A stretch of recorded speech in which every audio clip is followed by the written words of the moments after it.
Dr. Narayana Group of Institutions and iCreate Degree College 100% placement. మీ భవిష్యత్తుకి మాది భరోసా.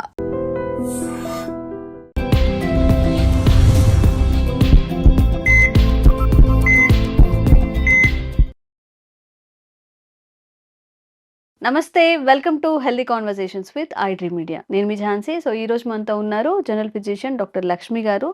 So మీ ఇంట్లో ఎవరికైనా షుగర్ ఉందా? షుగర్ పేషెంట్స్ మీ ఇంట్లో ఉన్నారా? పాపం పేషెంట్స్ అనలేము, డయాబెటిక్ కి ఉన్న వాళ్ళు ఉంటే, అరే మాకు తెలీదు, ముందుగా తెలిసినట్లయితే ఈ లైఫ్ స్టైల్ని మేము కూడా హ్యాబిటేట్ చేసుకొని కొంచెం షుగర్ కంట్రోల్లో ఉంచుకునే వాళ్ళము అనే వాళ్ళందరికీ కూడా ఈరోజు చెప్పే టాపిక్ చాలా యూస్ఫుల్ అవుతుంది. తప్పకుండా వీడియో చివరి వరకు చూసే ప్రయత్నం చేయండి. నమస్తే మ్యామ్. నమస్తే అమ్మా. సో షుగర్ హ్మ్. ఇప్పుడు ఒక 10-15 ఇయర్స్ లేదా ఒక 20 ఇయర్స్ బ్యాక్ షుగర్ అంటే 30 అబోవ్ తర్వాతనో 40 అబోవ్ తర్వాతనో వాళ్ళ జీవన విధానాన్ని బట్టి వచ్చి ఉండేది. ఇప్పుడు అర్లీ 20స్లో కానీ ఈవెన్ వన్ ఆఫ్ మై రిలేటివ్స్లో కూడా 22 ఇయర్స్ 21 ఇయర్స్ తనకు కూడా షుగర్ వచ్చింది. సో అసలు మన షుగర్ని పూర్తిగా తగ్గించుకోవచ్చా? లేదు వాళ్ళకి తగ్గట్లేదు అంటే అట్లీస్ట్ కంట్రోల్లో ఉంచుకొని ఇంకా వేరే ఆర్గాన్స్ బాడీలో డ్యామేజ్ అవ్వకుండా కాపాడుకునే అవకాశం ఉందా? ఉంది అంటే ఏం చేయాల్సి ఉంటుంది? షుగర్కి జనరల్గా ఏంటంటే మనం తినే ఫుడ్డే మెయిన్ ఆధారంగా ఉంటుంది యాక్చువల్లీ. అండ్ డైజెషన్ అయినాక లివర్ దాన్ని మెటబాలిజం ఎలా చేస్తుంది అంటే మనకి బాడీలో రిలీజ్ అయిన షుగర్ అది లివర్ దాన్ని గ్లైకోజన్గా ఎట్లా కన్వర్ట్ చేస్తుంది, ప్యాంక్రియాస్ దాన్ని మజిల్స్కి ఎంతవరకు సప్లై చేస్తుంది, ఎంత మనం బర్న్ చేస్తున్నాం అంటే మనకి షుగర్ వల్ల మనకి ఎనర్జీ వస్తుంది. ఆ ఎనర్జీని మనం ఎంత ఖర్చు పెడుతున్నాం, సో సంపాదిస్తున్నాం కానీ ఖర్చు పెట్టట్లేదు కదా. సో ఖర్చు పెట్టే దగ్గర వరకు ఇవన్నీ చిన్న చిన్నవి ఫ్యాక్టర్స్ లాగా ఉంటాయి.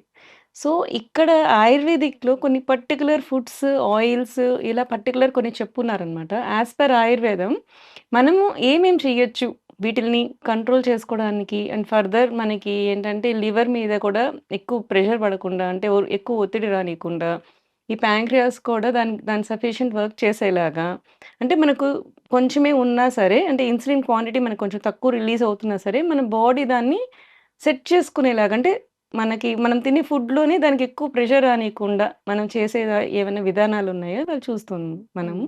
ఓకే. జనరల్గా ఫుడ్ ఫస్ట్ వచ్చినప్పుడు బియ్యం ఏం తినాలి, అన్నం ఏం తినాలి, ఇట్లాంటి క్వశ్చన్స్ వస్తాయి డయాబెటీస్లో. అవి ఏం తీసుకోవాలని ఆయుర్వేదంలో చెప్పారు. జనరల్గా పురాణత్వం శ్రేష్టత్వం అంటారు. సో అన్నం తీసుకునేటప్పుడు పాత బియ్యం మాత్రమే యూజ్ చేయాలి. పాత బియ్యం అంటే ఎంత పాత ఉండాలి అనే దానికి సంవత్సరం అని చెప్పి పర్టికులర్గా కూడా చెప్తారనమాట. ఒక సంవత్సరం పాటు మనకి ఆగిన బియ్యము బెస్ట్ బియ్యం అని చెప్పి చెప్తారు. దానికి ఏంటంటే ప్రాసెస్ అయ్యే కొద్దీ దాంట్లో ఉన్న ఈ క్విక్ రిలీజ్ ఆఫ్ షుగర్స్ అనేవి తగ్గుతాయి అన్నమాట. సో అవి పాత బియ్యం తీసుకోవాలి. పాత బియ్యం.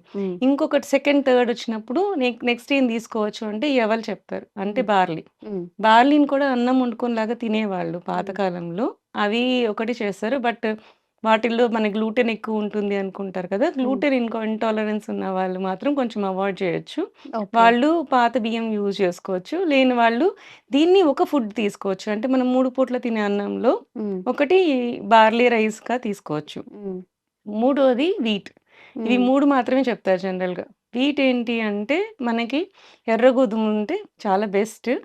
ఆ ఎర్ర గోధుమలని కూడా మనకేంటి అంటే అని డీహస్ చేసి దాన్ని యూజ్ చేసుకోవడం బెటర్. దీన్ని కూడా ఏంటంటే రవ్వలాగా యూజ్ చేసుకొని ఆ రవ్వని అన్నంలాగా వండుకోవడం అనమాట. సో ఇలా యూజ్ చేసుకోవడం పొట్టుతో సహా కొంచెం పై మరీ ఫుల్ పొట్టు కాదు, పైన ఒక లేయర్ ఆఫ్ పొట్టు తీసేసి దాన్ని మనకి వీట్ రవ్వ దొరుకుతుంది బయట మనకి. ఆ వీట్ రవ్వ తీసుకొని దాంతో రైస్ చేసుకొని వండుకోవడం. మనకి గోధుమలు ఉంటాయి కదా, దాన్ని ఒక పాలిష్ చేసుకొని ఆ ఒక పాలిష్ చేసిన దాన్ని మనకి పౌడర్ లాగా అంటే మనకి వీట్ రవ్వ దొరుకుతుంది బయట మనకి, బన్సీ రవ్వ అని చెప్పి. సో ఆ వీట్ రవ్వని అది రైస్గా అన్నంలాగా వండుకొని తినడం ఒక పద్ధతి. అండ్ మన సైడ్ మనము ఎక్కువ యూజ్ చేయం కానీ కేరళ అటు సైడ్, తమిళనాడు అటు సైడ్ ఎక్కువ మట్టా రైస్ అని చెప్పి రెడ్ రైస్ ఎక్కువ వాడతారు. సో రెడ్ రైస్లో కూడా మనకి తక్కువ గ్లూకోజ్ రిలీజింగ్ కెపాసిటీ ఉంటుంది అనమాట. సో ఆ రెడ్ రైస్ కూడా మంచిది అనమాట. అంటే ఒకటే టైప్ ఆఫ్ ఫుడ్ కాకుండా ఒక రోజు రైస్, ఒక రోజు ఈ బార్లీ రైస్, ఒక రోజు వీట్ రైస్, ఒక పూట ఒక రైస్ అట్లా చేసుకోవచ్చు. మిల్లెట్స్ కూడా యూజ్ చేసుకోవచ్చు. వీటితో పాటు ఇలా యూజ్ చేసుకోవచ్చు. మిల్లెట్ మనకు నానబెట్టడం అనేది ఒకటి మెయిన్ ప్రాబ్లమ్ అది. అది నైట్ నానబెట్టలేకపో పెట్టేసుకొని నైట్ నానబెట్టాల్సి మార్నింగ్ వస్తది. వండుకోవచ్చు. ఉడుకోవాల్సి వస్తది. ఒకవేళ మనం మిస్ చేసినప్పుడు సో, ఇవి మిల్లెట్స్‌ని మనం మిస్ చేసేసాము. సో, మనకి వెంటనే కావాలి అనుకున్నప్పుడు నెక్స్ట్ ఏంటి ఆల్టర్‌నేట్ ఆప్షన్స్ అన్నప్పుడు వీటిల్ని మనం యూజ్ చేసుకోవచ్చనమాట. Red rice and wheat, barley ఈటిలిని కూడా మనం యూజ్ చేసుకోవచ్చు. వీటిని మనకి ఎక్కువ నానబెట్టాల్సిన అవసరం ఉండదు. యూజ్ చేసుకోవచ్చనమాట. ఇవి.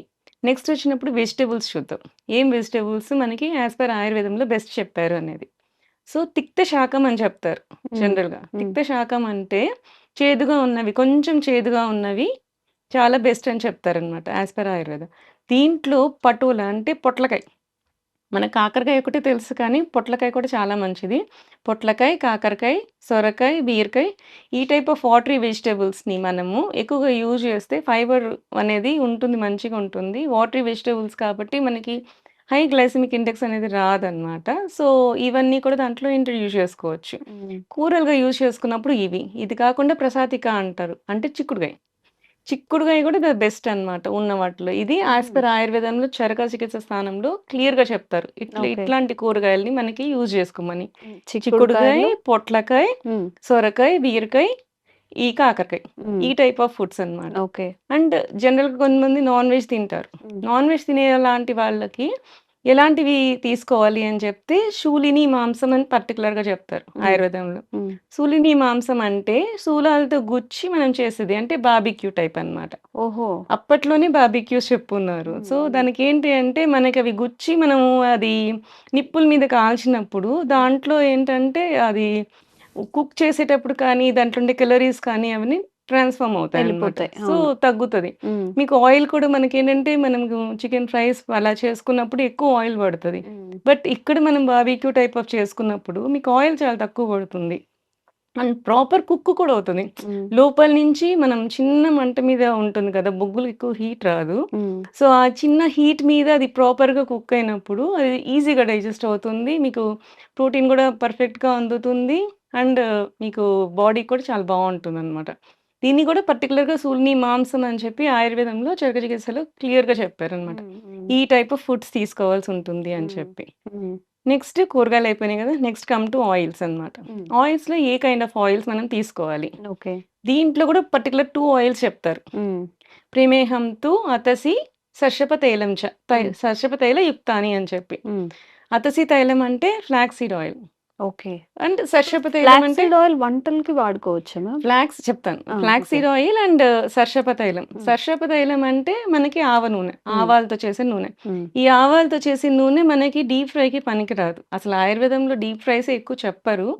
సో, మనం ఎప్పుడైనా సరే షాలో ఫ్రైసే ఎవరికైనా సరే డయాబెటిక్ కానీ, ఒబేస్ కానీ వీళ్ళందరికీ పీసీఓఎస్ కానీ ఏవైనా సరే షాలో ఫ్రై కుకింగ్ అంటే కొంచెం ఆయిల్ ఏసుకొని, తాలింపేసుకొని వంట చేసుకోవడమే మనకి ఎక్కువ ఉంటుంది. ఓకే. సో, వాటికి వెళ్ళినప్పుడు ఆవ నూనె యూజ్ చేయాలి. ఈ ఫ్లాక్స్ సీడ్ ఆయిల్ ఎప్పుడు యూజ్ చేయాలి? ఫ్లాక్స్ సీడ్ ఆయిల్‌ని అసలు మనం వేడి చేయడానికి అవ్వదన్నమాట.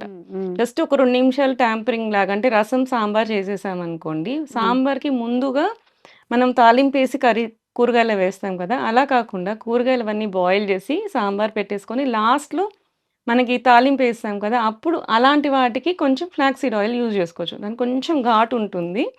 అలా అలా కాకుండా కూడా మనం డైరెక్ట్‌గా కూడా యూజ్ చేసుకోవచ్చు ఫ్లాక్స్ సీడ్ ఆయిల్. సలాడ్స్ తింటుంటారు.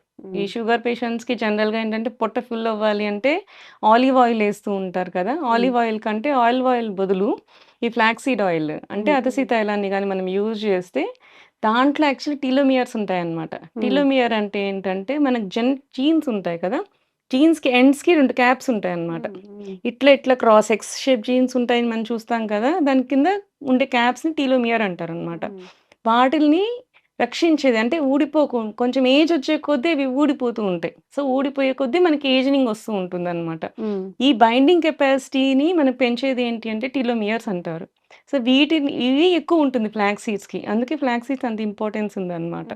సో, అట్లాంటి సలాడ్స్‌కి వాటికి ఎదసీ తైలం యూజ్ చేస్తే మనకేంటంటే ఏజనింగ్ వల్ల వచ్చే డయాబెటీస్ కూడా తగ్గుతుందనమాట. ఓకే. అంటే ఫర్దర్ రానీకుండా చేస్తుంది. మన హ్మ్. ఫుడ్‌లో ఇలాంటి ఆయిల్స్ మనం ఇంట్రొడ్యూస్ చేసుకుంటే మంచిది. హ్మ్. జనరల్‌గా ఏంటంటే వేడి చేస్తది కదా అని చెప్పి అంటారు.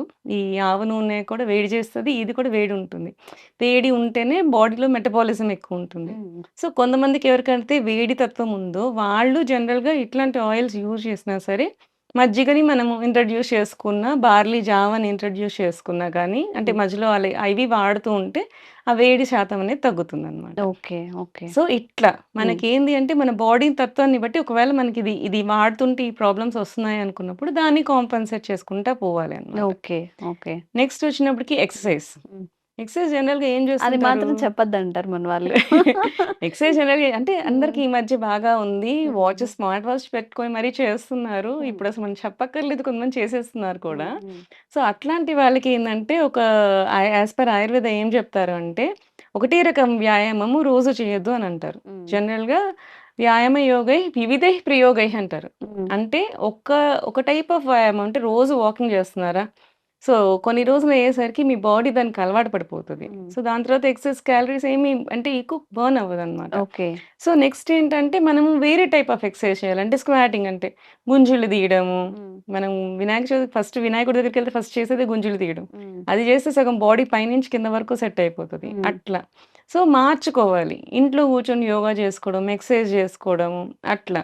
ప్రాణాయామాలు చేసుకోవడం ఇవి చూసుకోవాలి. హ్మ్. నెక్స్ట్ పాయింట్‌కొచ్చేసరికి స్ట్రెస్. హ్మ్. ఇప్పుడు స్ట్రెస్ వల్ల కూడా డయాబెటిస్ పెరుగుతది.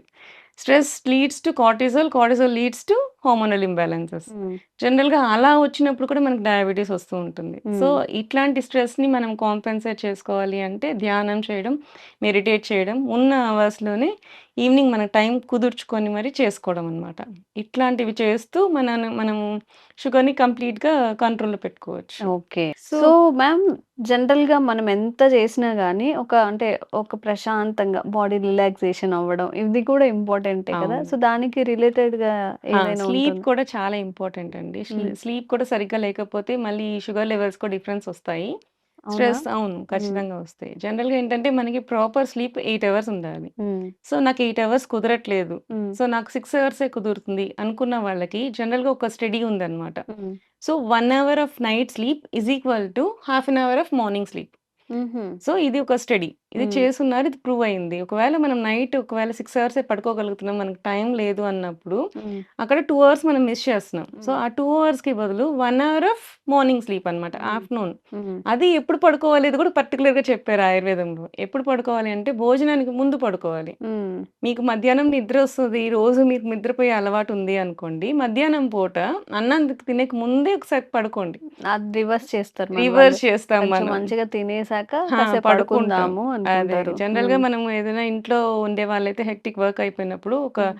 క్విక్ న్యాప్ తీసి దాని తర్వాత లేసి భోంచేయండి. అప్పుడు కంటిన్యూషన్ మళ్ళీ భోజనం చేశాక శతపథం గచ్చేతంటారు. హ్మ్. అంటే 100 అడుగులు నడవాలి. అవునా? ఆ! హ్మ్. ప్రతి మీల్ అయిపోయినాక 100 అడుగులు నడిస్తే హ్మ్. అది మన బాడీలో ప్రతిదీ అక్కడ మూవ్‌మెంట్ అనేది ఉంటుందన్నమాట. అచ్చా! So, okay. ఇదంతా కూడా యాస్ పర్ ఆయుర్వేదం చెప్తారు. యోగరత్నాకరం కానీ, చరక చికిత్సలో గానీ, ఇవన్నీ కూడా ఇంత క్లియర్‌గా చెప్తారు. హ్మ్. ఏం తినాలి? ఎలా ఉండాలి? ఎన్ని అవర్స్ పడుకోవాలి అని. ఒకవేళ 7 అవర్సే పడుకున్నాము. నైట్ టైమ్స్ మనకి 7 అవర్స్ స్లీప్ దొరికింది. నెక్స్ట్ రోజు ఎంత పడుకోవచ్చు అంటే హాఫ్ అన్ అవర్ చాలు. హ్మ్. ఎందుకంటే half an hour is equal to 1 hour of night sleep కాబట్టి. Okay. So, 8 hours proper sleep ఉన్న వాళ్ళకి ఆఫ్టర్‌నూన్ నిద్రొచ్చినా సరే try to avoid that one. Hmm. లేసి కొంచెం తిరగండి హ్మ్. జనరల్‌గా. హ్మ్. హ్మ్. అండ్ ఇంకొక పర్టిక్యులర్‌గా కూడా ఒకటి చెప్తారనమాట. నిద్ర మధ్యాహ్నం పోవాలి అనిపించినప్పుడు ఒకవేళ 8 అవర్స్ స్లీప్ అయిపోయింది. హ్మ్. స్టిల్ మీకు నిద్రొస్తుంది ఆఫ్టర్‌నూన్. సో, అది మన బాడీకి ఏమి హార్మ్ చేయకూడదు. బట్ నిద్ర మనం రిలాక్స్ అవ్వాలి అంటే ఏం చేయాలంటే చైర్‌లో కూర్చొని పడుకోమంటారు. హ్మ్. హ్మ్. జనరల్‌గా. అంటే మనకి పాతకాలంలో వాలు కుర్చీలుండేవి. ఇట్లా వంగి ఉండేవి చూసారా? హ్మ్. హ్మ్. అట్లాంటివన్నమాట. రిలాక్స్ అయ్యి జస్ట్ పడుకోవడం. అంటే హ్మ్. స్ట్రెయిట్‌గా బాడీని పడుకోబెట్టకుండా రిలాక్స్ అయ్యి పడుకోవడం. హ్మ్. జనరల్‌గా ఏంటంటే తిన్న వెంటనే పడుకుంటారు చాలామంది. దానివల్ల ఏంటంటే గ్యాస్ట్రిక్ రిఫ్లెక్సెస్ వస్తుంటాయి. హ్మ్. సో, ఫుడ్ అంతా పైకి రావడము, పైపింగ్ దీనికి యాక్చువల్‌గా మనకి స్ఫింక్టర్ ఉండదు. హ్మ్. స్టమక్ నుంచి ఇంటెస్టైన్‌కి స్ఫింక్టర్ ఉంటది. సో, మనం తిన్నది వెంటనే కిందకి వెళ్ళిపోదనమాట. ఆగుతది, ఆపుతది. హ్మ్. తర్వాత డైజెస్ట్ అయ్యి కిందకెళ్తది. కానీ ఈసోఫాగస్‌కి స్ఫింక్టర్ ఉండదు. దానివల్ల ఏంటంటే నువ్వు కొంచెం ఎక్కువ తిన్నా గానీ పైకొచ్చేసే అవకాశాలుంటాయన్నమాట. ఓకే. సో, అందుకని తిన్న వెంటనే మనకి జనరల్‌గా పడుకోవడం అనేది మంచిది కాదు. సో, హ్మ్. ఇట్లాంటి వాటికి ఎలా చేయాలి అనేది పర్టిక్యులర్‌గా ఈ విధంగా చేయాలి అని కూడా క్లియర్‌గా ఆయుర్వేదిక్‌లో చెప్పారండి. ఓకే. సో, ఇది నాట్ ఓన్లీ ఫర్ షుగర్ కాదు కదా అవును. మేడం. అందరికీ జనరల్‌గా వర్తించేది. అందరికీ అసలు వర్తిస్తుంది. యాహ్! మనం ఎలా తినాలి? హ్మ్. ఏం చెయ్యాలి ఒక అంటే డేలో? ఫుడ్ అనేది మాత్రం హ్మ్. పర్టిక్యులర్ ప్రమేహం గురించి చెప్పానండి. ఇవాళ ఓకే. షుగర్ గురించి షుగర్ ఫుడ్స్ కానీ, ఆయిల్స్ కానీ హ్మ్. ఇది అందరికీ కాదనమాట. ఓకే. ఇది ఓకే. ఓన్లీ షుగర్ పేషెంట్స్‌కి you can add on to హ్మ్. డయాబెటిక్ కాకపోయినా ఒబేసిటీ వాళ్ళకి కూడా కొంచెం హ్మ్. ఇలాంటి ఆయిల్స్, ఇట్లాంటి ఫుడ్స్ మళ్ళీ ఇంట్రొడ్యూస్ చేసుకోవచ్చు. ఓకే. బట్ ఇన్ జనరల్ వాళ్ళకి ఇవన్నీ అంటే ఓన్లీ అంటే మీన్స్ ఎనర్జీ వచ్చే ఫుడ్స్ కాదు. ఎక్కువ ఎనర్జీ రావు కాబట్టి ఇవి అందరికీ కాదు. హ్మ్. ఈ ఫుడ్ కానీ, ఈ పర్టిక్యులర్ ఆయిల్ ఎక్సైజ్ అవన్నీ అందరూ పాటించొచ్చు. Food okay. అండ్ ఆయిల్ మాత్రం ఎక్స్‌క్లూజివ్ ఫర్ డయాబెటిక్స్ అనుకోవచ్చు. ఓకే. ఓకే. సో, డయాబెటిక్ పేషెంట్స్‌కి చెప్పినదంతా డయాబెటిక్ పేషెంట్స్ పాటించండి. మిగతా వాళ్ళు గూడా మనం తినేసి అలా కూర్చోవడం, లేదా తిన్న వెంటనే పడుకోవడం, మధ్యాహ్నమైనా, నైట్ అయినా అలా చేస్తూ ఉంటాం కదా! అట్‌లీస్ట్ ఒక 10 నిమిషాలు, అట్‌లీస్ట్ 15 నిమిషాలన్నా నడవడానికి కేటాయించండి. ఆ టైం మనం ఏమీ చేయము. జస్ట్ స్క్రోల్ చేసుకుంటూను, టీవీ చేస్తూనే ఉంటాం తప్ప, మన ఆరోగ్యం కోసం కూడా కొంచెం ఆలోచించి, సో, ఈ విధానాలు పాటిస్తే మనం ఇంకొంచెం హెల్తీగా ఉండే అవకాశం ఉంటుంది. అండ్ ఇలాంటి బోలెడన్ని అవేర్‌నెస్ కల్పించే హెల్త్ వీడియోస్ మనం త్రూ చేస్తాం. అసలిది నిజమే అంటారా? వైరస్‌తో, బాక్టీరియాతో క్యాన్సర్ వచ్చే అవకాశం ఉంటుందా? అవునమ్మా. ఉంటుంది. ఉంటుందా? ఉంటుంది. ఉంటుందా? యాహ్! ఓహ్! సో, మనకి ఈసోఫాగస్ అంటే నోట్లో వచ్చే క్యాన్సర్స్ దగ్గర నుంచి యానోరెక్టల్ క్యాన్సర్స్ వరకు సో, అన్ని దగ్గరలో కూడా బాక్టీరియా ఇన్వాల్వ్ అయ్యిందని చెప్పి రీసెంట్ స్టడీస్ అన్నీ బయట తీస్తున్నారు యాక్చువల్లీ. స్టార్టింగ్‌లో జెనెటిక్ ఫ్యాక్టర్స్ లేకపోతే హ్మ్. రిపీటెడ్ కరోసిస్ మనం హ్మ్. చేసే అలవాట్లే మెయిన్ కారణంగా చెప్తూ ఉంటారు. యెస్. యెస్. బట్ ఇలాగ చేస్తూ కూడా కొంతమందికి రోగాలు రావట్లేదు. అంటే స్మోకింగ్ నేను స్మోక్ చేస్తాను నాకెందుకు రాలేదురా నీకెందుకొచ్చింది అని. ఇట్లాంటివి వచ్చినప్పుడు దే గాట్ డౌట్ అన్నమాట. సో, ఫర్దర్ మనం ఇన్ డెప్త్‌గా వెళ్ళినప్పుడు హ్మ్. ఇద్దరు స్మోకర్స్ ఉన్నప్పుడు ఒక స్మోకర్‌కి రాలేదు. ఇంకో స్మోకర్‌కొచ్చింది. హ్మ్. ఎందుకు అనంటే జెనెటిక్ ఫ్యాక్టర్స్ ఉన్నాయా? అవన్నీ కూడా చూస్తూ వెళ్తూ ఉన్నప్పుడు నెక్స్ట్ సెకండరీ ఫ్యాక్టర్స్ ఏమున్నాయని చూసుకున్నప్పుడు సో, ఏదైతే కొరోజన్ జరిగిందో దాని తర్వాత దాని మీద మనకి ఏదైతే ఇన్ఫెక్షన్స్ వస్తున్నాయో ఎ ఎయిదర్ వైరస్ కానీ, బాక్టీరియా కానీ ఇన్వేడ్ అయ్యి అవి గ్రోత్స్‌ని పెంచుతున్నాయి. అంటే అక్కడ సెల్ డివిజన్ అనేది మనకేంటి క్యాన్సర్ అంటే ఒక కణం అక్కడ ఉండాలి అనుకుంటే, ఆ కణం కొంతసేపు అయ్యేసరికి మైటోసిస్ అంటే అది 2గా డివైడ్ అవుతుంది. తర్వాత పాతది చనిపోతుంది. కొత్తది మళ్ళీ డివైడ్ అవుతుంది. ఇట్లా షెడ్ అవుతూ ఉంటది. స్కిన్ దగ్గర నుంచి బాడీలో ఆర్గాన్స్ దగ్గర నుంచి ప్రతిదీ పర్టిక్యులర్ టైంకి షెడ్ అవుతుంటది. కొత్త సెల్స్ ఫార్మ్ అవుతూ ఉంటాయన్నమాట. అట్లా జరుగుతూ ఉన్నప్పుడు ఏంటంటే ఒకసారి ఇరిటేషన్ జరుగుతదనమాట. అంటే మనం కంటిన్యూయస్‌గా దాని మీద ఇరిటేట్ చేస్తున్నప్పుడు ఇట్ స్టార్ట్ గ్రోయింగ్ మోర్ అనమాట. అంటే మళ్ళీ సెల్ డివిజన్ ఎక్కువ జరిగిపోతుంది. అంటే సో, ఇప్పుడు పర్టిక్యులర్ టైమ్ గాకుండా ఎక్కువ కొంత టైంలోనే ఎక్కువ సార్లు చేయడం అన్నమాట. ఇప్పుడేంటి ఇప్పుడు క్యాన్సర్ ఉన్న వాళ్ళ ఏదైనా స్ప్రింకిల్స్ అలా రాకముందు, పడితే వస్తుందా? లేకపోతే ఉన్నదే ఇంకా ఎక్కువవుతుందా? రాకముందే అన్నమాట. హ్మ్. రాకముందు జరుగుతున్న మెకానిజం. బాడీలో ఎందుకు అసలు క్యాన్సర్ ఫార్మ్ అయితుంది? హ్మ్. హ్మ్. ఎందుకు ఫార్మ్ అయితుంది? ఎక్కడైనా సరే ఒక బాడీలో ఒక క్యాన్సర్ ఫార్మ్ అయితుందంటే ఖచ్చితంగా అక్కడ ఇన్‌ఫ్లమేషన్ జరగాలి. హ్మ్. అంటే నువ్వేదో తప్పు చెయ్యాలక్కడ. తప్పు చేయకపోతే మన బాడీ ఆర్గాన్ దాని పని అది చేసుకుంటూ పోతది. హ్మ్. దానికి నువ్వు ఇరిటేట్ చేసావు. ఏదో హ్మ్. రకంగా. అంటే ఇప్పుడు కడుపులో క్యాన్సరొచ్చింది. ఏం చేసావు నువ్వు? కంటిన్యూయస్‌గా మసాలాలు తింటున్నావు, ఇర్రెగ్యులర్ ఫుడ్ తింటున్నావు, టైంకి తినట్లేదు. ఇట్లాంటివి చేసినప్పుడు మన గ్యాస్ట్రిక్ మ్యూకోసా ఒకటుంటది. హ్మ్. అది మన ప్రొటెక్టివ్ లేయర్ అన్నమాట. ఆ లేయర్ దెబ్బతింటది. హ్మ్. దెబ్బతిన్నప్పుడు అక్కడేంటంటే బాక్టీరియల్ ఇన్ఫెక్షన్స్ వచ్చే అవకాశాలుంటదంట. హ్మ్. హ్మ్. ఎప్స్టీన్ బార్ వైరస్ అని ఉంటది. హ్మ్. అదొకటి. హెలికోబాక్టర్ పైలోరి అనేది బాక్టీరియా. ఇది వైరస్, అది బాక్టీరియా. హ్మ్. ఇయన్నీ ఏం చేస్తాయంటే ఇన్వేడ్ చేస్తాయి. హ్మ్. ఆ టైంలో మనకి ఇమ్యూనిటీ తక్కువుంటది. హ్మ్. జనరల్‌గా మనకి ఏ ఇన్ఫెక్షన్ వచ్చినా సరే మన బాడీ ప్రొటెక్టివ్ సెల్స్ ఉంటాయి. లైక్ టీ సెల్స్ అన్నమాట. డబ్ల్యూబీసీ సెల్స్, టీ సెల్స్ ఇవుంటాయి. హ్మ్. ఇవేం చేస్తాయి? వైరస్ రాని, బాక్టీరియా రాని నువ్వు మందులేసుకోకపోయినా కానీ వాటికి ఫైటింగ్ కెపాసిటీ ఉంటుంది. అవి చంపేస్తాయి. అవి చంపేసి మన బాడీని ప్రొటెక్ట్ చేస్తాయి. ఆ ప్రొటెక్ట్ చేసినప్పుడు మనం ఏం చేయాలి? ఓకే. మనం ఇంకోసారి ఇలాంటివి తినకుండా ఉండి జాగ్రత్తగా ఉన్నారనుకోండి. సో, అది మళ్ళీ దానికి అది రికవర్ అవుతుంది, హీల్ ఓకే. అవుతుంది. ఓకే. సో అలా చేయలేదు. హ్మ్. మళ్ళీ అదే పనిగా దాన్ని మళ్ళీ ఇరిటేట్ చేస్తూ ఉన్నాం. సో హ్మ్. కొంత టైంకి ఈ టీ సెల్స్ అవన్నీ కూడా వెక్స్ అయిపోతాయి. సో హ్మ్. వెక్స్ అయిపోయినప్పుడు ఆ పని ఆగిపోయినప్పుడు ఇక్కడ బ్యాక్టీరియాలు ఏదైతే ఇన్వేడ్ అయి ఉన్నాయో, బ్యాక్టీరియా కానీ వైరస్ కానీ, హ్మ్. అవి దే స్టార్ట్ గ్రోయింగ్, ద సెల్ని ఇరిటేట్ చేయడం స్టార్ట్ చేస్తాయి. సో అది హీల్ చేసుకోవడానికి ట్రై చేసే టైంలో హ్మ్. అది ఎక్కువ రియాక్ట్ అవుతుంది సెల్. ఎక్కువ రియాక్ట్ అయినప్పుడు దాని మీద ఒక 2 సెల్స్ ఫార్మ్ అవ్వాల్సింది 3, 4, 5 అట్లా ఎక్కువగా ఫార్మ్ అయిపోతుంది. దట్ హ్మ్. లీడ్స్ టు క్యాన్సర్స్ అన్నమాట. ఓకే. ఓకే. జనరల్‌గా ఎక్కడైనా సరే ఇట్లాంటి మెకానిజమే జరుగుతూ ఉంటుంది. మ్యామ్ ఇప్పుడు మనం టీ సెల్స్ గురించి మాట్లాడుకున్నాం కదా! ఇప్పుడు ఇంటర్మిటెంట్ ఫాస్టింగ్ అని చెప్పి ఒక 16 అవర్స్ ఫాస్ట్ చేస్తున్నప్పుడు టీ హ్మ్. సెల్స్ ఫార్మ్ అవుతాయి హ్మ్. అని చెప్తున్నారు. బట్ కొంతమంది ఏం చెప్తున్నారంటే అసలు బాడీని అంతా స్టార్వింగ్‌తో ఉంచినప్పుడు అది అల్టిమేట్‌గా మన బాడీ మీద ఎఫెక్ట్ ఆ! చూపిస్తుంది. జుట్టు ఊడిపోతుంది, సమ్ ఎగ్జాక్ట్‌లీ. ఇష్యూస్ వస్తాయి. మనం వీక్ అవుతాము అని చెప్పి. మరి ఈ 2 వాదనలు ఏది కరెక్ట్? నేను ఏది చెప్తా. పాటించొచ్చు? పర్ఫెక్ట్‌గా చెప్తా. హ్మ్. అతి సర్వత్ర వర్జయేత్. హ్మ్. అసలు చేయకపోవడం కూడా తప్పే. ఓకే. అసలు చేయకపోవడం, అతి చేయడం 2 తప్పే. హ్మ్. ఆ తప్పే, అతి తప్పే. అసలు అది చాలా మంది చేస్తున్న తప్పే అది. ఫాస్టింగ్ చేయమంటారు. హ్మ్. కానీ నీకు 36 అవర్స్ చెయ్యి, 48 అవర్స్ చెయ్యి, 40 రోజులు చెయ్యి, 20 రోజులు చెయ్యి ఇలా ఎక్కడ చెప్పలేదు. హ్మ్. యాక్చువల్లీ లంఘనం పరమౌషధం. ఈ మాట చెప్పి లంఘనం అంటే ఫాస్టింగ్ అని చెప్పేస్తారు. హ్మ్. లంఘనం అంటే పర్టిక్యులర్ అర్థం ఏంటంటే హ్మ్. లఘు ఆహార భోజనమితి లంఘనం. అంటే? లఘు ఆహార భోజనమితి లంఘనం. అంటే మనకి ఈజీగా డైజెస్ట్ అయ్యే ఫుడ్స్ తినేదాన్ని లంఘనం అంటారు. అంటే అస్సలు అచ్చా! తినకుండా కంప్లీట్‌గా ఫాస్ట్ చేయండి అంటే, అసలు ఏమి తినకుండా ఉండమని చెప్పి అసలు ఆయుర్వేదంలో చెప్పనే చెప్పరండి. హ్మ్. లంఘనం చేయమని చెప్పినప్పుడు లఘు ఆహార భోజనం తినమంటారు గానీ, అసలేం తినొద్దు, కడుపు మొత్తం ఖాళీగా ఉంచుకోండి అనైతే ఎక్కడ చెప్పరు. హ్మ్. సో, ఇది ఏంటి అంటే రకరకాలుగా బయట వేరుగా మాట్లాడుతున్నారు కానీ, దీనికి అసలు ఆయుర్వేదంలో చెప్పిన దానికి సంబంధం లేదు. జనరల్‌గా ఏంటి అంటే ఫాస్టింగ్ చేసినప్పుడు మనకి జనరల్‌గా పాలు, పళ్ళు తినమంటారు. హ్మ్. ఈవెన్ శివరాత్రి మనం జాగారం, పూజలు ఏవి చేసినా సరే పాలు, పళ్ళు అనేది ఎక్స్‌క్లూజివ్‌గా తీసుకోవచ్చనే చెప్తారు. హ్మ్. ప్రసాదం తీసుకోవచ్చు, పాలు, పళ్ళు తీసుకోవచ్చు, కొబ్బరి నీళ్ళు తాగొచ్చు ఇట్లాంటివి. హ్మ్. కంప్లీట్ ఫాస్టింగ్ అనేది ఎక్కడ మనకి మన పురాణాల వాటిల్లో కూడా ఎక్కడ చెప్పలేదు. మనకి టెక్స్ట్ బుక్స్‌లో కూడా ఆయుర్వేదంలో కూడా ఎక్కడ చెప్పలేదు. సో, హ్మ్. మనం ఏంటంటే అలాంటి టైంలో స్పైసీ ఫుడ్ తీసుకోవడం కానీ, అట్లాంటివి మనము ఆ రోజైనా సరే అవాయిడ్ చేస్తే పొట్ట దానికది హీల్ చేసుకోవడానికి ట్రై చేస్తది ముందు. ఓకే. ఓకే. సో, నువ్వు కంటిన్యూయస్‌గా నీకు వర్క్ ఇస్తానే ఉన్నారు. సండే హ్మ్. కూడా హాలిడే లేదు. ఫ్రైడే కూడా హాలిడే లేదు. నీకు కొన్ని రోజులకి ఇరిటేషన్ వస్తది కదా! వస్తది. కొంచెం గ్యాప్ గ్యాప్ ఇవ్వాలి. తీసుకోవాలనిపిస్తది. హ్మ్. అనిపిస్తుంది కదా! హ్మ్. వీక్లీ వన్స్ అన్నా ఉండాలి అని నీకు బాడీకి అనిపించినప్పుడు, నీ పొట్టకు కూడా వీక్లీ వన్స్ అన్నా కొంచెం గ్యాప్ ఇవ్వాలి కదా! హ్మ్. హ్మ్. సో, అలా ఇంట్రొడ్యూస్ చేసిందే మనకు ఉపవాసాలు కానీ, హ్మ్. ఫాస్టింగ్ కానీ. హ్మ్. సో, ఆ టైంలో ఏంటంటే దాన్ని కొంచెం హీల్ చేయాలి. దానికి కూడా అప్పుడు కూడా యాసిడ్ రిలీజ్ చేస్తది కదా! హ్మ్. సో, ఆ యాసిడ్‌ని కాంపెన్సేట్ చేయాలి. అంటే కొంచెం సూద్ చేయాలి. హ్మ్. ఆ సూద్ చేసేలాగా ఉండేవి ఏంటి అంటే పాలు, కొబ్బరి నీళ్ళు. హ్మ్. హ్మ్. జనరల్‌గా అందుకే మనం కొబ్బరికాయ కొట్టి ప్రసాదాలు తీసుకునేటప్పుడు గానీ, ఏం చేసినా సరే మనం కొబ్బరి నీళ్ళు తీసుకుంటూ ఉంటాం. లేకపోతే పాలు తాగుతూ ఉంటాం. అభిషేకాలు చేసిన పాలు కానీ, హ్మ్. ఫ్రూట్స్ కానీ తింటూ ఉంటాం. హ్మ్. ఇట్లాంటివి చేసినట్టేంటంటే దీంట్లో కొంచెం మనకి మ్యూకస్ రిలీజింగ్ థింగ్స్ ఒస్తాయి. హ్మ్.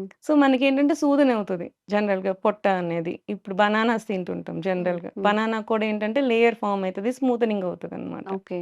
సో, ఇట్లాంటివి ఇంట్రొడ్యూస్ చేసుకోవాలి ఫాస్టింగ్‌లో కానీ, అసలు ఏమీ తినకుండా ఉండడం అనేది చాలా తప్పు.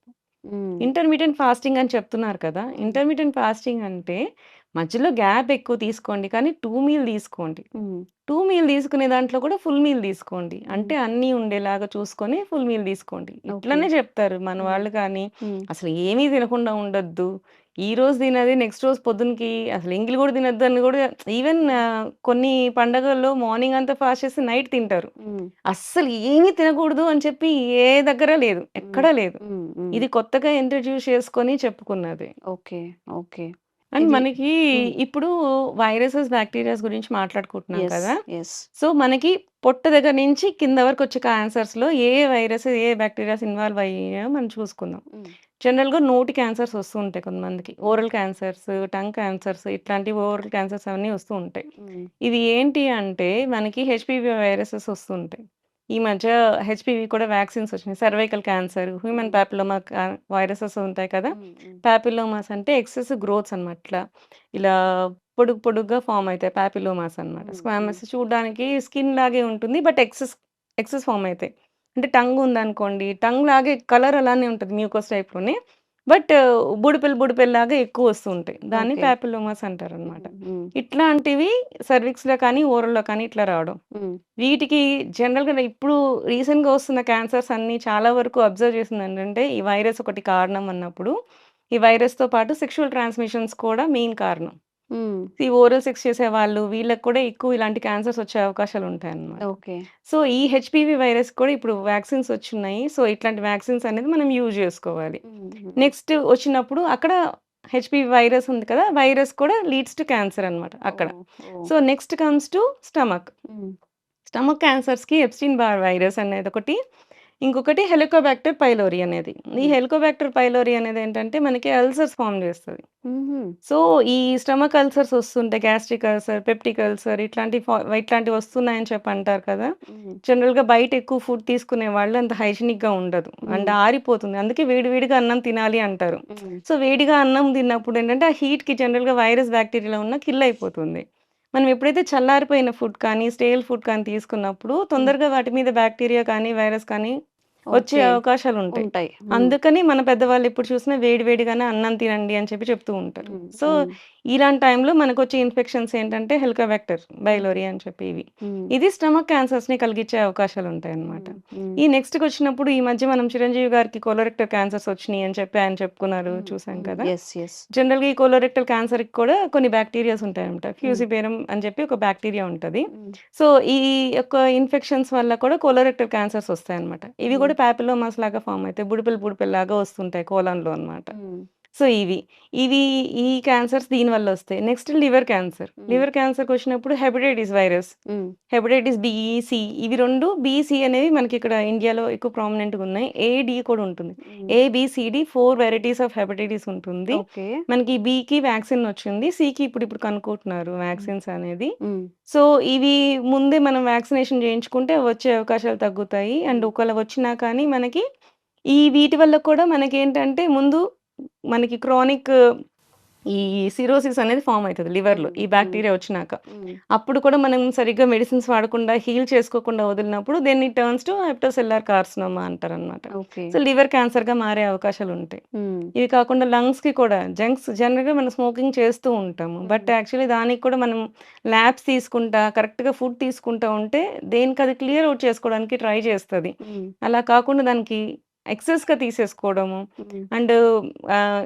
క్లియర్‌గా అంటే మంచిది కానివి తీసుకుంటూ ఉంటారు సంథింగ్. అంటే ఇప్పుడు చేసే విధానంలో కూడా ఇప్పుడు సిగరెట్స్ చేసేవి కూడా హ్మ్. అండ్ అడల్టరేట్ అవి కూడా ఉంటాయి కదా హ్మ్. కొంచెం. హ్మ్. అలా ఏమన్నా చేంజెస్ వచ్చినప్పుడు ఇరిటెంట్స్ కానీ ఏమన్నా ఉన్నప్పుడు హ్మ్. వీళ్ళకి ఎక్కువ క్యాన్సర్స్ వచ్చే అవకాశాలుంటాయి. వీటిని ఓకే. కూడా అంతే. హ్మ్. ఒకసారి ఇన్వేడ్ అయ్యాక దాని మీద ఇరిటేషన్ వస్తుంది. దాని హ్మ్. తర్వాత నువ్వు హీల్ చేసుకోనప్పుడు, నీ బాడీలో ఇమ్యూనిటీని పెంచుకోనప్పుడు అక్కడ హ్మ్. మళ్ళీ బాక్టీరియా, వైరస్ ఫార్మ్ అయిపోయి అక్కడ కూడా క్యాన్సర్స్ వచ్చే అవకాశాలుంటాయన్నమాట. ఓహ్ ఈ మై గాడ్! ఓరోఫారింజియల్ క్యాన్సర్స్ కానీ, హ్మ్. ఈ ఫారింగ్స్‌లో క్యాన్సర్స్ కానీ, థ్రోట్‌లో క్యాన్సర్స్ కానీ, లారింగ్స్ అంటారు. అంటే హ్మ్. స్వరపేటిక. హ్మ్. దానికి కూడా క్యాన్సర్స్ వస్తుంటాయి. ఓకే. ఈ క్యాన్సర్స్ అన్నిటికి కూడా జనరల్‌గా ఏంటి అంటే, ఒక ఇరిటెంట్ తర్వాత నుంచి మనం అలాగే కంటిన్యూయస్‌గా దాన్ని ఇరిటేట్ చేస్తూ ఉంటే it starts growing heavy cells. It turns to cancer అన్నమాట. హ్మ్. So, okay. ఏదైనా సరే అందుకని మనకేంటంటే బాడీలో ఇవన్నీ కూడా ఎందుకు జనరల్‌గా ఏంటంటే 60 దాటిన వాళ్ళకి ఎక్కువ క్యాన్సర్స్ ఒస్తాయి కదా! హ్మ్. ఇలా ఎందుకు జరుగుతుంది అంటే మెయిన్‌గా ఏంటంటే ఇమ్యూనిటీ. హ్మ్. ఈ ఇమ్యూనిటీ తగ్గిపోయినప్పుడు ఈ సెల్‌ని ఏంటంటే ఎక్సెస్ డివిజన్ జరగనీయకుండా ఆపడానికి అవ్వదనమాట. హ్మ్. సో, వాళ్ళకి ఎక్కువ ఇన్ఫెక్షన్స్ వచ్చే అవకాశాలుంటాయి. సో, అందుకని ఏజ్డ్ వాళ్ళు పర్టిక్యులర్‌గా హ్మ్. హ్యాబిట్స్‌ని కొన్ని తగ్గించుకుంటూ వాళ్ళు హెల్తీ లైఫ్ స్టైల్స్‌కొస్తే ఫర్దర్ క్యాన్సర్స్ రాకుండా ఉండే అవకాశాలుంటాయి. ఓకే. అండ్ ఇప్పుడు మళ్ళీ చెప్పాను కదా! సెక్షువల్ ట్రాన్స్‌మిటెడ్ హ్మ్. వైరసెస్ హ్మ్. ఎక్కువ హ్మ్. వస్తున్నాయని హ్మ్. చెప్పి ఇవి ఇవి కూడా చాలా పర్టిక్యులర్‌గా ఉండాలి. హ్మ్. జనరల్‌గా ఏంటంటే మల్టిపుల్ పార్ట్నర్స్ ఉన్న వాళ్ళకి కూడా ఎక్కువ క్యాన్సర్స్ వచ్చే అవకాశాలుంటాయి. ఓహ్ మై ఈ గాడ్! హెపటైటిస్ బి వచ్చినా సరే, హెచ్‌పివి వైరస్ వచ్చినా సరే, ఇవి 2 కూడా మీకు ట్రాన్స్‌మిషన్ వల్లే వస్తుందనమాట. హ్మ్. హ్మ్. జనరల్‌గా ఒకళ్ళకొకళ్ళు మనం తినే దాంట్లో రాదు. ఓకే. జనరల్‌గా సలైవా నుంచి కానీ, ఈ హ్మ్. అన్‌ప్రొటెక్టెడ్ సెక్సెస్ వల్ల వీటి వల్ల వస్తాయి. హ్మ్. సో, ఇప్పుడున్న యూత్‌కి ఏంటి అంటే జనరల్‌గా ఎవరికుంటుందో ఎవరికో తెలీదు. ఇట్లా ఇట్స్ ఫ్యాన్సీ లైఫ్‌లోకి వెళ్ళిపోతూ ఉంటే ఇప్పుడు అందుకే 30 ఇయర్స్‌కి, 25 ఇయర్స్ నుంచి 30 ఇయర్స్‌కి ఎర్లీ క్యాన్సర్స్ కూడా మనం డిటెక్ట్ చేస్తున్నాం. హ్మ్. 40 ఏళ్ల వాళ్ళకి కూడా క్యాన్సర్స్ వచ్చేస్తూ ఉన్నాయి. సో, ఇవి కూడా చూసుకోండి. ఓకే. అండ్ సలైవా నుంచి కూడా క్యాన్సర్స్ మనకి అంటే మీన్స్ వైరసెస్ వచ్చే అవకాశాలుంటాయి. హ్మ్. సార్స్ కోవ్ V2 సో, హ్మ్. Covid virus. హ్మ్. ఇవి కూడా ఏంటి సెలైవా వల్ల కూడా వస్తుంది. ఇప్పుడు ఓకే. కొత్త ఫ్యాషన్ ఏంటంటే మండి. ఓ హ్మ్. పెద్ద మండి యేసుకొని అందరూ కూర్చొని తినేస్తూ ఉంటారు. నీ హ్మ్. చేతికేముంది నీ వైరస్ ఉందా? నువ్వు తినే దాంట్లో మళ్ళీ అందులో చేయి పెడతావు. అది హ్మ్. ఇంకొకడు తింటాడు హ్మ్. సంథింగ్. హ్మ్. ఈ మండీ కల్చర్ కూడా మంచిది కాదు. So, okay. ఇట్లాంటివి కూడా అంటే మనకి ఆ రోజుకి వెంటనే ఎప్పుడు క్యాన్సర్స్ వెంటనే వచ్చేవి. ఎఫెక్ట్ చెయ్యవు. So, hmm. Long term you are going to irritate that ఆహాహా! అన్నప్పుడు అది ఓకే. ఒక స్టేజ్ వరకు హ్మ్. ఆపుకొనుంటాయి సెల్స్ అవన్నీ. మ్యామ్ ఆ నేనొక స్టేజ్ దాటినప్పుడు లిల్ can get into cancer okay. Cells అన్నమాట. Okay. Sorry for the interruption. నేనొక రీల్ చూసాను. ఏంటంటే, మనం ఐబ్రోస్ థ్రెడ్నింగ్ ఆ! చేయించుకుంటాం కదా! దాని వల్ల కూడా క్యాన్సర్ వచ్చే అవకాశం ఆ! క్యాన్సర్ ఆర్ హెపటైటిస్ బి వచ్చే హెపటైటిస్ వస్తుంది. అవకాశం యాహ్! ఉంటుంది అని చెప్పి. అవును. నిజమేనా అది? జనరల్‌గా ఏంటంటే ఇన్ఫెక్షన్ వచ్చి నీ బాడీ నుంచి నా బాడీకి రావాలి ఏదైనా హ్మ్. ఇన్ఫెక్షన్ అంటే కొన్ని వైరసెస్ హ్మ్. త్రూ బ్లడ్, త్రూ సలైవా ఇట్లనే ట్రాన్స్‌మిషన్స్ అవుతాయి. హ్మ్. Through touch something. అంటే హ్మ్. అది అనేది ఆ పర్టిక్యులర్ దాంట్లో ఉండాలి. హ్మ్. ఇప్పుడు మనం థ్రెడ్డింగ్ చేసుకుంటాం. అక్కడ జనరల్‌గా బ్యూటీ పార్లర్‌లో థ్రెడ్ అక్కడి వరకు తీసేస్తారు జనరల్‌గా. హ్మ్. 90% థ్రెడ్ ఉంచరు నాకు తెలిసి. సో, కొంతమంది ఆ థ్రెడ్‌నే మళ్ళీ వేరే వాళ్ళకి యూజ్ చేస్తుంటారు. హ్మ్. హ్మ్. మనం చేసేవాళ్ళు చేస్తే మీరు అబ్జర్వ్ చేస్తే ఒక్కోసారి కట్ అయిపోతుంది ఇక్కడ మనకి. అవును. అవును. కట్ అయిపోయినప్పుడు ఏమైతది? ఆ బ్లడ్ ఆ థ్రెడ్‌కి అంటుకుంటుంది. హ్మ్. సో, వాళ్ళు అది డిస్పోజ్ చేయకుండా సేమ్ అదే థ్రెడ్‌ని మళ్ళీ ఇంకొక పర్సన్ వచ్చినప్పుడు మళ్ళీ దాన్ని థ్రెడ్డింగ్ చేస్తారు. హ్మ్. వెంటనే వస్తున్నప్పుడు థ్రెడ్డింగ్ చేస్తారు. అప్పుడు ఏమైతది? మళ్ళీ నీకు కట్ అవుతది. సో, వేరే వాళ్ళకి కానీ హెపటైటిస్ ఉన్న హ్మ్. పర్సన్‌కి హ్మ్. మనకెట్లా తెలుస్తది? మనిషి వచ్చినప్పుడు జనరల్‌గా చేసేస్తాం.